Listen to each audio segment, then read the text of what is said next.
Hello, welcome to this short lecture on commercial real estate debt underwriting. Thanks for watching.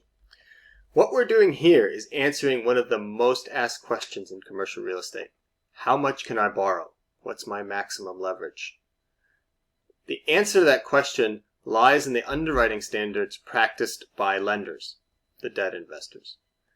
Debt investors are exposed to two key risks. One is that the borrowers default on their regular monthly service payments. Second is the borrower's default by not being able to repay the principal of the loan, usually at the end of the mortgage. So a lot of commercial real estate mortgages are interest only or partially amortizing, so there's a balloon payment at the end, and that is another source of lending risk. So to manage those risks, lenders have two underwriting criteria that they use before they agree to lend a certain amount of money to an investor. The first one covers the risk of non-payment on the regular monthly service payments, and that's called a debt service coverage ratio, or debt coverage ratio. This provides a minimum buffer between the NOI from a property and the payment required to service the loan. The bigger that buffer, the lower the risk is to the lender. So the lender is assuming that the only source of capital to repay an investor's mortgage payment comes from the productivity of the property itself.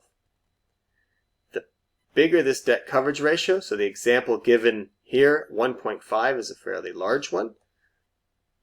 And what that shows is that if this property earns $1,125 in NOI, it can have a debt service payment no greater than $750. If the payment was higher than $750, the buffer between NOI and payment would be less than 1.5, and it would appear to that lender as being too risky. The second buffer that a lender will have is against that other risk, non-repayment of the principal at the end of the mortgage, or in the event of a default or foreclosure in between, the risk the lender will not be able to recover the capital from an asset sale. Here, the lender wants a buffer between the capital value, the appraised value of the property, and the loan principal, or the total amount it lends. The bigger that buffer, the more scope there is for the asset to fall in value and the lender's interest in it to still be protected. So in this case, you're getting a maximum number. So there's a loan to value maximum. The example here is an 80%, or 0.8 loan. So if the asset that's being used as collateral is appraised at $500,000, that means the lender will be willing to lend $400,000 or less. So it's fine with a bigger buffer. Whichever loan amount is lower, depending on those two criteria, is the one that answers the question, how much can I borrow? So the debt coverage ratio creates a maximum loan based on the income coming from the property. The loan to value ratio creates a maximum amount the lender is willing to lend based on the appraised property value. Let's look at some examples. So here I have a situation where Jennifer is considering buying a retail shop which earns a monthly NOI of just over $1,500, and it's appraised, her shop's appraised at $330,000. So we're going to look at our two underwriting criteria and answer the question, what is the maximum amount that Jennifer can borrow based on the terms given by her lender? So the first one, our first underwriting criteria, loan to value. This is the easiest because it directly solves for a loan amount. We're told this lender is willing to lend 65% of the appraised value. So that's the lender's maximum loan to value ratio. We know the appraised value is $330,000. So Jennifer can borrow up to $214,000, $214,500, and be within the lender's loan to value ratio limit. Now, that doesn't necessarily mean that $214,500 satisfies the debt coverage ratio. So let's look at the maximum loan the lender will lend based on the debt coverage ratio. Now, the key here is that debt coverage ratio sets a maximum payment, so we figure out what that payment is. We know that there's a monthly NOI of $1,547. The lender requires a 1.3 minimum DCR, so that's they want a 30% buffer between the mortgage payment and the NOI. So what that means is that Jennifer, you divide the NOI by the debt coverage ratio, and that gives the maximum payment that Jennifer can make. Any payment of $1,190 or below will satisfy the 1.3.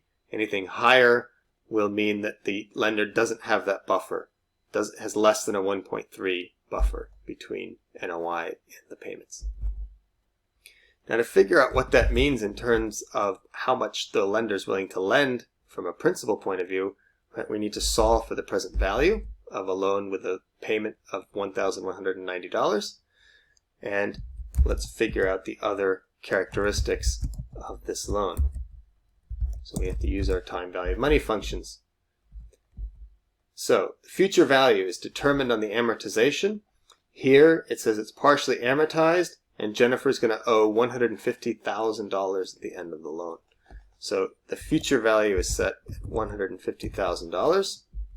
It's a payment that Jennifer has to make, so I've made it negative. The interest rate is 5.375%. But one thing I caution, this is a monthly payment. So we are going to be looking at monthly interest rates and number of months for periods. So we want this to be a monthly interest rate too. And we want number of period to be in months so that we don't make the common mistake of mixing up our units. Monthly interest rate is the 5.375% divided by 12. The number of periods is 25 years times 12 months per year, 300 months. Now we have all the information to determine the maximum loan that Jennifer is allowed under the debt coverage ratio limits. Using our present value math with the monthly interest rate, the number of months in the overall mortgage, the payment that she's going to have to make, and the future value balloon payment. Debt coverage ratio limitations mean that the bank would be willing to lend her $235,000. However, if the bank was to lend her the $235,000, they would exceed their own loan-to-value limit. So this is where the lower of the two potential loans is the one that is offered to the client. So in this case, Jennifer would receive a loan of $214,000. Anything more would, up to $235,000 would still meet the DCR criteria, but would violate the loan-to-value limit. Let's look at another example. Here, Jane is going to buy a retail shop earning a monthly NOI of $2,264, and this shop's appraised at $410,000. The process is the same. We're going to first look at the loan-to-value limit, which is going to be 70%. That Jane's lender is willing to lend a bit higher. So they're willing to lend 70% of the appraised value, which is $410,000. So under the loan-to-value criteria, Jane can get a $287,000 loan. How about the debt coverage ratio limit? Remember, this sets a maximum payment based on the NOI. NOI here is $2,264 per month again. And this lender must see this asset is not very risky, so it has a very low debt coverage ratio of 1.15, which means it's willing to allow any monthly servicing payment of $1,968 or lower. And that will meet that buffer of 1.15 between the NOI and the monthly mortgage payment. But what we have to figure out is the present value. So we need to know the rate, we need to know the number of periods, and we need to know the future value based on the amortization. Again, we have a monthly payment, so we want the rate also to be monthly, the number of periods to be in months. So the monthly interest rate, this bank is offering 5.625, monthly divided by 12. Jane is going to get a 10-year mortgage times 12 months a year. And this is fully amortized, so the future value is 0. The last mortgage payment pays off the principal of the loan. So use that criteria to determine the present value of what the bank is willing to lend. And we have an interest rate, we have a duration of the loan, we have a maximum monthly payment,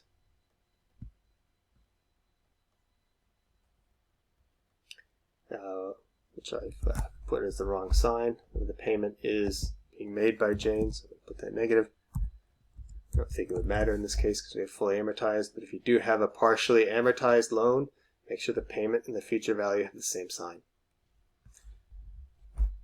Present value of the interest rate, number of periods, monthly payment, and the future value. And we see that based on the debt coverage ratio, the lender's only willing to lend $180,000. So once again, we have to look at the difference.